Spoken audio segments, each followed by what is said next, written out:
నా హృదయపూర్వక కృతజ్ఞతలు తెలుసుకుంటున్నాను. ఈరోజు మీకు అందరికీ తెలుసు, అంటే ఒక వ్యక్తిని ఇంత పెద్దగా అభిమానించే ఒక పరిస్థితిని మీరే ఒక్కసారి, అంటే ఇక్కడ దాదాపు 50 నుంచి 60 ఏళ్ళు ఉన్న వాళ్ళు కూడా ఉన్నారు. ఒక్కసారి వెనక్కి ఆలోచన చేస్తే మేబీ సినిమా వాళ్ళు వచ్చినప్పుడు ఎగబడిపోతుంటారు అక్కడక్కడ, లేదా ఒక క్రికెటర్స్ లేదా మంచి స్పోర్ట్స్ లో సక్సెస్ అయిన వాళ్ళు వచ్చినప్పుడు కూడా ఎగబడిపోతుంటారు. బట్ ఏది ఏమైనా ఎవరి దగ్గరికైనా 1 లేదా 2 సార్లు వెళ్తే మళ్ళీ 3వ ఇంకా ఎలబుద్ధి కూడా కాదు. కానీ ఈ రాష్ట్ర చరిత్రలో, రాష్ట్రాన్ని కూడా చెప్పను, తెలుగు రాష్ట్రాల 2 రాష్ట్రాల చరిత్రలో ఒక మనిషి కోసం ప్రాణం ఇచ్చేందుకైనా సిద్ధపడి ఆ మనిషి కోసం ఏదైనా చేయడానికి, ఆ మనిషితో కరచాలనం చేయడానికి ఎంత పోరాటమైనా చేసి ఆయన దగ్గర చేరడానికి, ఒక మనిషి కోసం ఏదైనా చేసి దగ్గరికి వెళ్ళి ఒక ఫోటో సెల్ఫీ తీసుకోవడానికి ఆరాటపడుతున్నారు. ఆ మనిషి ఈ తెలుగు రాష్ట్రాల చరిత్రలో ఉన్నది ఒకే ఒక్కడు, అది మన ప్రీత నాయకుడు జగన్ అన్న అని చెప్పడానికి గర్వపడుతున్నారు. నేను చెప్పింది నిజమా కాదా మీరు ఒక్కసారి ఆలోచన చేయండి. ఇది కేవలం అదేదో వైఎస్ఆర్ కొడుకనో లేదా ఏదో మాస్ లీడర్ అనో అనే దానికంటే కూడా గత 2010 నుంచి, అంటే దాదాపు గత 15 సంవత్సరాల్లో మరి ఆయన వ్యక్తిత్వం రాజకీయాలకు అతీతంగా మరి ఈరోజు ఎవ్వరూ కూడా చేయని పనులు కావచ్చు, ఆలోచనలు కావచ్చు, ఒక వ్యక్తిత్వం కావచ్చు, ఒక రోల్ మోడల్ గా ఉన్నాడు. కాబట్టే ఈ రోజు మనందరం ఎస్పెషల్లీ తెలుగు రాష్ట్రాలకు సంబంధించిన యువత అందరూ కూడా ఆయన కోసం ఈ రకంగా పరితపించడం మనం చూస్తున్నాం. మరి ఎందుకు ఆయనంటే ఇంత పిచ్చి? ఇందాకని చెప్పాను, అంటే రాజకీయాల్లో మంచితనం అంటే ఆనెస్టీ కావచ్చు, ఒక కమిట్మెంట్ కావచ్చు, empathy for a common man కావచ్చు, ఇవన్నీ కూడా చాలా రేర్ గా వినపడే పదాలు. కానీ కేవలం ఒక జగనన్న విషయంలో మాత్రమే ఒక మనిషిలో, రాజకీయ నాయకుల్లో ఆనెస్టీ కనిపెడుతుంది.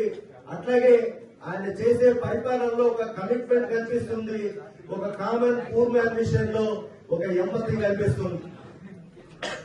చాలా మంది బయట, అంటే ఎల్లో మీడియా కావచ్చు, మిగతా వాళ్ళ సంబంధించిన నాయకులు కావచ్చు, రకరకాలుగా ప్రచారాలు చేస్తుంటారు. అంటే జగన్ అట్లా అంట, ఇట్లా అంట, ఎవరిని కలవడంట, ఎవరి మాట వినడంట, రకరకాలుగా చేస్తుంటారు. మరి ఇన్ని చెప్పినా మనం ఎందుకు ఇంత పిచ్చిగా ఆయన ప్రేమిస్తున్నాం? ఒక్కసారి ఆలోచన చేసుకుంటే జగన్ అన్నని కలిసిన వాళ్లకు మాత్రమే జగన్ అన్న ఏంటనేది తెలుస్తుంది. ఈ రోజు మీరు ఇక్కడ చాలా మంది ఈ మధ్యకాలంలో జగన్ అన్నని కలవడానికి వచ్చారు. మీ కళ్ళెదురుగానే దాదాపు 100లాది మంది జగనన్న కోసం వెయిట్ చేస్తూ జగనన్న 1 by 1 కలుస్తుంటారు. మీరు అబ్జర్వ్ చేస్తుంటారు, మీతో ఎలా మాట్లాడారో జగనన్న. ప్రతి ఒక్కరిని కూడా పేరు, తర్వాత ఏ ఊరు, ఏ కాన్స్టిట్యున్సీ అడిగి అంతా ఓకేనా, ఏమన్నా విషయం ఉందా చెప్పడానికి, ఏమన్నా విషయం ఉందా, ఏమన్నా ఉందా చెప్పడానికి అని అడిగి మరి కనీసం 300 మందిని కంటిన్యూస్ గా ఒక 4 నుంచి 5 గంటలు నిలబడి ఓపికగా ఏ ఒక్కరు కూడా డిస్సాటిస్ఫాక్షన్ తో కూడా బయటికి పోరు. ఇవి తెలియని వాళ్ళు, ఇన్ఫాక్ట్ ఈవెన్ మన పార్టీ వాళ్ళు కూడా కొంతమంది జగన్ ఇంకా బాగా కలవాలని అంటారు. నేను మాత్రం ఒక విషయం, 2011 నుంచి జగనన్నతో ట్రావెల్ చేస్తున్నా. రాజకీయాల్లో కార్యకర్తల్ని లేదా నాయకుల్ని, ఇంతమందిని కలిసిన నాయకులు ఎవరైనా ఉన్నారంటే అది కేవలం జగనన్న మాత్రమే అని నేను ధైర్యంగా ఖచ్చితంగా చెప్పగలను.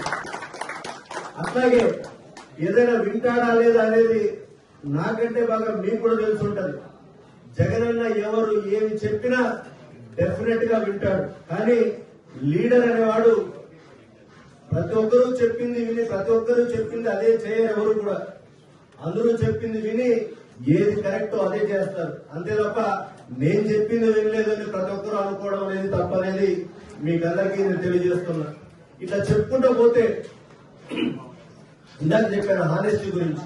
అంటే ఏదైనా మనము నిజం చెప్పాలా రాజకీయాల్లోనే. మీరు ఒకసారి 2014 ఎలక్షన్ వెళ్ళండి. చంద్రబాబు నాయుడేమో రుణమాఫీ చేస్తానని ఇంకోటి దాదాపు 600 పైన అబద్ధపు హామీలు ఇచ్చాడు. అదే టైంలో ఎక్కడ కూడా జగనన్న ఏదో మనం ఆ కుర్చీలో కూర్చోలా ఏదో ఒకటి చేశారని చెప్పి ఎక్కడ కూడా అబద్ధం చెప్పలేదు. మేనిఫెస్టో కమిటీలో నేను ఉన్నాను, కోర్ కమిటీలో ఉండేవాడిని. రాసేటప్పుడు కూడా మీకు అందరికీ తెలుసు, రైతు భరోసా కింద 50,000 ఇస్తాం ప్రతి రైతుకు అని జగనన్న చెప్పాడు. కానీ మేనిఫెస్టోలో మీరు చూస్తే రైతు భరోసా పథకం కింద ప్రతి రైతుకు సంవత్సరానికి 12,500 రూపాయలు చొప్పున 2వ సంవత్సరం నుంచి వరుసగా 4,000 ఇస్తామని రాస్తారు. వరుసగా 4,000 ఇస్తామని రాస్తారు. ఆయన రాపించాడు.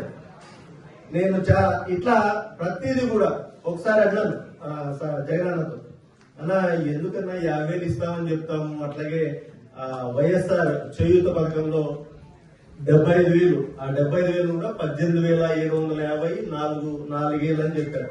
అలా మొత్తం చెప్పేద్దాం ఎలా అంటే ఒక 2 సార్లు 3 సార్లు విని 4వ సారి చెప్పారు. కాబట్టి ఎందుకు అబ్బా నువ్వు ఎందుకు అంత టెన్షన్ పడుతున్నావు? రేపు పొద్దున ఈ మేనిఫెస్టోని నువ్వు నేను మన గ్రామ స్థాయి కార్యకర్త నుంచి కూడా 5 ఏళ్ళు చేతులు పట్టుకొని తిరగాల.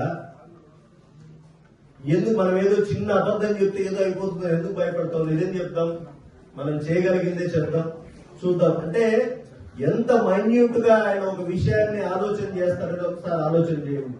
That is the difference between Jagananna and any other politician. నేనేం చంద్రబాబు నాయుడు ఒకటే చెప్పను, ఆంధ్ర రాజకీయాల్లో, ఆంధ్ర తెలంగాణ రాజకీయాల్లో ఏ ఒక్కరిని కూడా జగనన్న అట్లా కంపేర్ చేయరు. ఇంకా గవర్నెన్స్ గురించి చూడండి. గవర్నెన్స్ లో చంద్రబాబు నాయుడు అంటే ఐటీ అంటే చంద్రబాబు నాయుడు అని చెప్తున్నారు. మరి ఏ ఒక్కసారైనా తన పరిపాలనలో గవర్నెన్స్ లో అంటే మీకు గుర్తుందో లేదో గడప వద్దకే పాలన ఏదో పేరు, ప్రజల వద్దకు పాలన అనేది పేరు చెప్పాడు. కానీ అది పేరు మాత్రమే తప్ప ఎక్కడా చేయలేదు. కానీ జగనన్న ఎప్పుడు అట్లాంటి పదాలు వాడకుండానే ఆయన ముఖ్యమంత్రి అయిన తర్వాత గ్రామ సచివాలయాలు పెట్టి అందులో 1,25,000 మందిని గవర్నమెంట్ ఎంప్లాయ్మెంట్ ఇచ్చి మరి ఏ సిటిజన్ సర్వీసెస్ ఏది కావాలన్నా నీకు ఎలిజిబిలిటీ ఏ స్కీమ్ ఉన్నా కూడా అన్ని కూడా సర్వీస్ అటు డోర్ స్టెప్ అని చేసి చూపించాడు జగనన్న. That is Jagananna. అట్లాగే ఇలాగ ఎంపతి ఫర్ కామన్ మ్యాన్ గురించి చెప్పాను. మనం చాలా సందర్భాల్లో ఫోటోస్ వీడియోస్ మనకు చాలా దొరుకుతాయి. చంద్రబాబు నాయుడు అనేవాడు జనాలు పోయినప్పుడు విసుక్కోవడం, తిట్టడము, మీరు ఇట్లా అట్లా అని తిట్టడం ఎన్నో వీడియోలు చూసింటారు. జగనన్న విషయంలో ఎక్కడైనా ఎవరితో అయినా నవ్వు లేకుండా ఉండే ఫోటో గానీ వీడియో గానీ మీకు దొరకదు. ఇన్ ద సెన్స్ ఆయన అట్లా ఉండరు. ప్రతి ఒక్కరితో అంటే ఇర్రెస్పెక్టివ్ ఆఫ్ దేర్ క్యాస్ట్ కావచ్చు, లేదా వాళ్ళ ఆరోగ్య పరిస్థితి కావచ్చు, ఏవైనా సరే ప్రతి ఒక్కరిని కూడా హక్కును తెచ్చుకుంటాడు. తన ఫ్యామిలీగా చూసుకుంటాడు. ఫ్యామిలీ మెంబర్ అయితే ఎట్లా ఉంటుందో అట్లా చూసుకుంటాడు. దానికి కూడా నేను ఒక 2 ఎగ్జాంపుల్స్ చెప్తాను. మన గవర్నమెంట్ ఫార్మ్ అయిన తర్వాత ఒకసారి ఫీజు రియంబర్స్మెంట్ మీకు తెలిసే ఉంటాయి. ముందు 35,000 ఫీజు రియంబర్స్మెంట్ అప్పుడు రాజశేఖర రెడ్డి గారు ఫీజు రియంబర్స్మెంట్ ప్రవేశపెట్టారు. సో ఇంజనీరింగ్ ఏం చదివినా 35,000 రూపాయలు ఫీజు రియంబర్స్మెంట్ ఇచ్చేవాళ్ళు. అప్పట్లో ఫీజు అట్లాగే ఉండదు, 35,000 ఫీజులు ఉండేవి కాబట్టి సరిపోయేది. కానీ మళ్ళీ చంద్రబాబు నాయుడు వచ్చిన తర్వాత ఒకవైపు ఏమో కాలేజీ ఫీజులు విపరీతంగా పెంచేశారు, 50,000 1,00,000 రూపాయలు చేసేసాడు. కానీ ఫీజు రియంబర్స్మెంట్ మాత్రం 35,000 ఇచ్చాడు. జగనన్న ఎంత పెద్ద మనసుతో ఆలోచన చేయకపోతే పేదవాడికి మనం సాయం చేస్తే చేయాలి కానీ సగం చేసి 1,00,000 రూపాయలున్న కాలేజెస్ లో సీట్ దొరికితే నువ్వు 35,000 ఇచ్చి 65,000 నువ్వు అప్పు చేసి నీ చావు అంటే అది కరెక్ట్ కాదు కదా. అది కూడా పాదయాత్రలో ఒక లైవ్ ఎగ్జాంపుల్.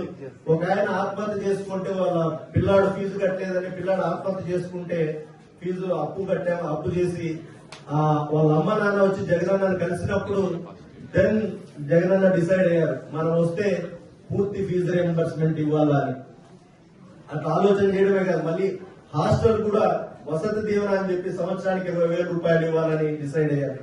సో ఈ క్రమంలో నాతో మాట్లాడేటప్పుడు మనం ఫుల్ ఫీజు రియంబర్స్మెంట్ ఇవ్వాలని ఇస్తామని చెప్పాం కదా. సో బడ్జెట్ విపరీతంగా పెరిగిపోతుంది. సో 35,000 వర్సెస్ దాదాపు 70,000, 80,000 లక్షల రూపాయలు కూడా ఫీజు రియంబర్స్మెంట్ ఇచ్చాం మనం. సో ఏమైనా వర్కౌట్ చేయొచ్చా, దీన్ని మనం ఏమైనా కంట్రోల్ చేయడానికి కానీ ఏదైనా కెన్ యూ థింక్ అనే కానీ ఒకసారి అంటే, మనకు అంత పెద్ద లీడరు ముఖ్యమంత్రి స్థానంలో ఉన్నప్పుడు అడిగినప్పుడు మనం ఏదో అతిగా ఫీల్ అయిపోయి నేను ఇమీడియట్ ఎక్కువ ఆలోచన చేయకుండా ఒకటి చెప్పేశాను, మైండ్ లో తట్టింది. సార్ ఎంసెట్ ర్యాంక్ ని లిమిట్ చేద్దాం సార్, లక్ష ర్యాంక్ వరకు పెట్టేసి 1,00,000 పైన వాళ్ళకు ఫీజు రియంబర్స్మెంట్ లేకుండా చేద్దాం అన్నాడు. నేను అది చెప్పడానికి మేబీ 1 మినిట్ తీసుకున్నాను. సార్ రిప్లై ఇవ్వడానికి నాకు 1 సెకండ్ కూడా తీసుకోలే. ఆయన ఇమీడియట్ గా ఇచ్చిన రిప్లై ఏంటో తెలుసా, 1,00,000 పైన ర్యాంక్ వాళ్ళంతా ఈ పల్లెల్లో అంటే సరిగా డబ్బులు లేక చదవలేక అటువంటి వాళ్ళు ఉంటారు కదా సార్, మనం సాయం చేయాల్సింది అట్లాంటి వాళ్ళకే కదా, నువ్వు వాళ్ళకే ఉంటుంది దేనికి అవ్వాలంటే మీకు అర్థమైందంటే ఈ రిప్లై ఇవ్వడానికి నేను 1 సెకండ్ కూడా తీసుకోలేదు. దట్స్ హౌ నువ్వు ఒక మనిషి పర్సనాలిటీ, ఆయన మైండ్ సెట్ చెప్పేది ఇందాక empathy for poor and common man అనేది, ఇట్లాంటివి ఎన్నో ఎగ్జాంపుల్స్. అంటే నేను ఈ సందర్భంగా ఒకటే ఏం చెప్తా అంటే, లైక్ మీలో చాలా మంది అంటే జగనన్నను కలవకుండా పిచ్చిగా ప్రేమించేస్తా ఉన్నారు. మేము మాలాంటి వాళ్ళము లైక్ 2011 నుంచి ఆల్మోస్ట్ 15 years అంటే కలిసి ఉండి ఇట్లాంటి 100 కొద్ది ఎగ్జాంపుల్స్ ఆయన మంచితనం చూసినప్పుడు మేమెంత పిచ్చిగా ప్రేమిస్తున్నట్టు ఒకసారి అర్థం చేసుకోండి. దట్స్ వై ఆయన అంటే అది రోజు రోజుకు ఆ పిచ్చి ప్రేమ పెరుగుతానే ఉంటుంది.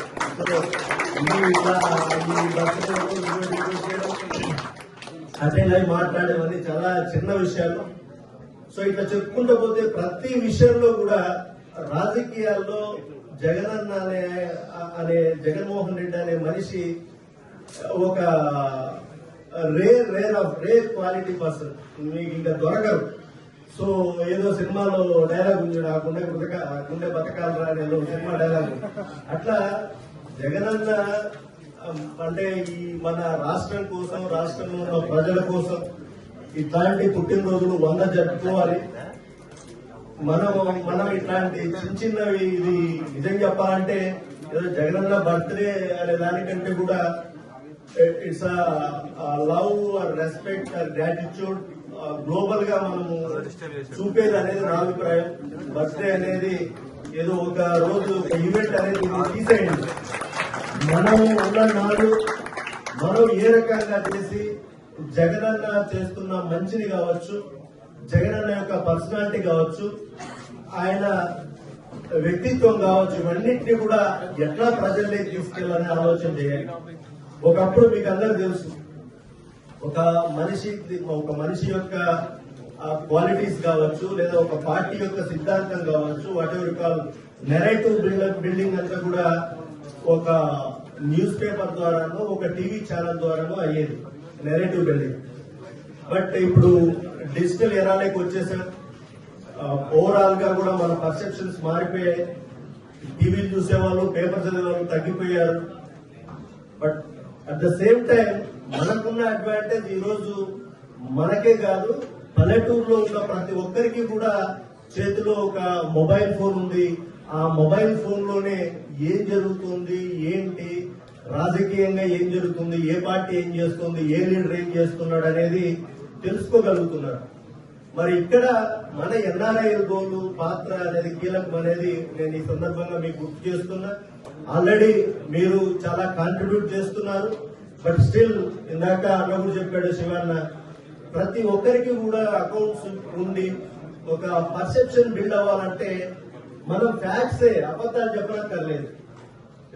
మీకు సింపుల్ ఎగ్జాంపుల్, మనం ఎంత వర్క్ చేయాలంటే గూగుల్ సెర్చ్ లో వైఎస్ జగన్మోహన్ రెడ్డి అని కొట్టే వైఎస్ఆర్ కాంగ్రెస్ పార్టీ అని టైప్ చేసిన ఒక ఫస్ట్ సెర్చ్ లో టాప్ 10 రిజల్ట్స్ అన్ని మనం చేసిన మంచి లేదా నిజాలు వస్తే చాలు, దట్స్ అయిపోయింది, మనం సక్సెస్ అయినట్టే అన్నారు. ఇక కానీ ఇప్పుడు ఆ రకంగా లేదు.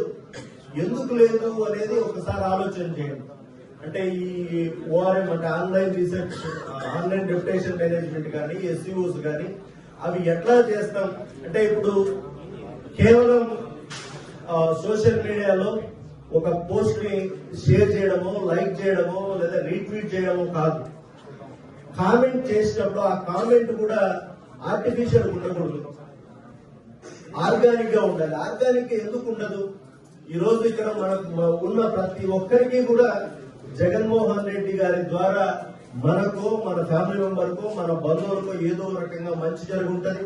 ప్రతి ఇష్యూలో ఆయన చేసిన డెవలప్మెంట్ యాంగిల్స్ లో ప్రతిసారి మనము లాస్ట్ 5 మన గవర్నెన్స్ లో బటన్ నొక్కడం వల్ల అది ఎక్కువ పోయింది. కానీ మనం చేసిన డెవలప్మెంట్స్ దాదాపు అంటే 15,000 గ్రామ సచివాలయాలు కట్టాం, ఆర్బీపీలు కట్టాం, 10,000 హెల్త్ క్లినిక్లు కట్టాం, 17 మెడికల్ కాలేజ్ స్టార్ట్ చేశాం, 4 పోర్టులు కట్టాం, 10 ఫిషింగ్ హార్బర్లు కట్టాం, భోగాపురం ఎయిర్పోర్ట్ స్టార్ట్ చేశాం, కడపలో స్టీల్ ప్లాంట్ స్టార్ట్ చేశాం, 20 లక్షల ఇల్లు లేని వాళ్ళకి 20 లక్షల మందికి ఇల్లు కట్టించాం. ఇన్ని ఉన్నాయి. ఇవన్నీ కూడా వీటన్నిటిలో ఏదో ఒకటి ప్రాక్టికల్ గా మనకు సంబంధించిన విషయాన్ని మనం ఒక 2-3 వాక్యాల్లో రీట్వీట్ చేసిన, కామెంట్ చేసిన, then only it will pick it up. అది చేసినప్పుడే ఆ నెరేటివ్ బిల్డప్ జరుగుతుంది. అంతేగాని మనం ఏదో అంటే డోంట్ టేక్ మీ రాంగ్ అంటే మనము ఇంకా లైక్ అంటే ఇట్లాంటి సందర్భాల్లో మనం అరవడము, గోల చేయడం ఇవన్నీ కూడా అవసరమే. But at the same time ఈ ఒక్క రోజును పక్కన పెడితే మిగతా 364 రోజులు మాత్రం కామ్ గా ఫ్యాక్ట్స్ చెప్దాం, ఫ్యాక్ట్స్ విత్ డిగ్నిటీ మంచిగా చెప్తాం. బికాస్ వేరాదు మనమంతా చదువుకున్నాము, టెక్నాలజీ తెలుసు. ఇంకా చెప్పడంతో పాటుగా ఈ టెక్నాలజీని జోడించి లేదా ఏఐని వాడి ఇది ఇంకా మనం ఏ రకంగా మనం కాంట్రిబ్యూట్ చేయగలం పార్టీకి, జగనన్నకు. మళ్ళీ చెప్తున్నా, ఈ రోజు మనమంతా ఇక్కడ ఉన్నాము అంటే ఏదో రకంగా ఇక్కడ కూర్చున్నామంటే మనమంతా జగనన్నని ఎంత ఇష్టపడుతున్నామో మనకు బాగా తెలుసు. జగనన్న ఎందుకు ఈ మన రాష్ట్రానికి ముఖ్యమంత్రి కావాలనేది కూడా మనకు తెలుసు బాగా. మనకు వచ్చేది ఉండదు. జగనన్నకు కూడా ఎప్పుడు కూడా ఆయన అదేదో పదవిలాగా చూడలేదు. ఎప్పుడు కూడా ఆయన ముఖ్యమంత్రి అంటే కేవలం ప్రజలు మనకి సేవ చేయడానికి అవకాశం ఇచ్చారనే భావించాడు తప్ప ఏ రోజు ఆయన అదేదో నేను ముఖ్యమంత్రి హోదా ఎప్పుడు అనుభవించేది లేదు, ఆయన మాట్లాడేది లేదు దాని గురించి. కాబట్టి మనందరం కూడా ఒక ఇంటెలెక్చువల్స్ గా ఓ ఎన్ఆర్ఐ విభాగం తరఫున జగనన్న పర్సెప్షన్ లెవెల్స్ ఆన్లైన్ లో ఆ రెప్యుటేషన్ ని ఎట్లా బిల్డప్ చేయాలా, దానికి ఏ రకంగా పనిచేయాలనేది మళ్ళీ ఒక్కసారి మరి ఈ రోజు ఈ సందర్భంగా ఒక ఆలోచన చేయండి, నిర్ణయం తీసుకోండి. బెటర్ గా ఎట్లా చేయొచ్చు. ఇప్పుడు నేను నాకు తెలిసిన కొన్ని విషయాలే చెప్పుకుంటాను. నాకంటే తెలివైన వాళ్ళు, టెక్నాలజీ తెలిసిన వాళ్ళు నా ముందర మీరంతా ఉన్నారు. మీరు కూడా మాకు చెప్పండి, అన్న ఇట్లా చేద్దాం బాగుంటుందని. ఐ బిలీవ్ మీరందరూ కూడా మీరందరికి తెలుసు, నేను అందరికీ అందుబాటులోనే ఉంటాను. జస్ట్ అదే ఒక మెసేజ్ కానీ ఒక కాల్ కానీ ఎప్పుడు మీ కాల్స్ కానీ మెసేజ్ కానీ మిస్ అయిందని నేను. సో ఇండియా ఎప్పుడు వచ్చినా you please call me, text me. So any time మీరు జగనన్నని కలవచ్చు, మీరు అనుకున్నవి జగనన్నకి చెప్పచ్చు, నాకు కూడా చెప్పచ్చు. టుగెదర్ మళ్ళీ జగనన్నని ఈ బర్త్డే అకేషన్ సందర్భంగా మరి 100 ఏళ్ళు ఆయన ఆయురారోగ్యాలతో ఉండాలని, ఈ రాష్ట్రానికి వీలైనంత కాలం ముఖ్యమంత్రిగా ఉండి ఆంధ్రప్రదేశ్ ను అభివృద్ధి పథంలో దూసుకెళ్లేలాగా చేసి ఆంధ్రప్రదేశ్ లో ఉన్న ప్రజలందరినీ కూడా వాళ్ళ బతుకులు మారేలాగా హెల్త్ విషయంలో కావచ్చు, ఎడ్యుకేషన్ విషయంలో కావచ్చు, డెవలప్మెంట్ విషయంలో కావచ్చు, గవర్నెన్స్ విషయంలో కావచ్చు. ఒక కోవిడ్ 2 ఏళ్ళు తీసేస్తే 3 ఏళ్ళు ఆయన అంత చేశాడంటే ఒక 20 ఏళ్ళు ఆయన ముఖ్యమంత్రిగా ఉంటే మన రాష్ట్రం ఎట్లా ఉంటుందనేది ఒక్కసారి ఆలోచన చేసి ఆ దిశగా మనమంతా కలిసి పనిచేయాలని మీ అందరినీ కోరుతూ మరొకసారి ఈ అవకాశం ఇచ్చిన మీ అందరికీ కూడా UK team and also especially ఈ కోవెంట్రీ టీం అందరికీ, పిల్లలందరికీ కూడా థ్యాంక్స్ చెప్తూ, అలాగే యూకే నుంచి కూడా చాలా దూరం నుంచి కూడా ఇక్కడికి వచ్చారు. ఇందాక నుంచి చాలా మంది కలిశారు. మీ అందరికీ కూడా పేరు పేరున పార్టీ తరఫున హృదయపూర్వక ధన్యవాదాలు చెప్తూ సెలవు తీసుకుంటున్నాను.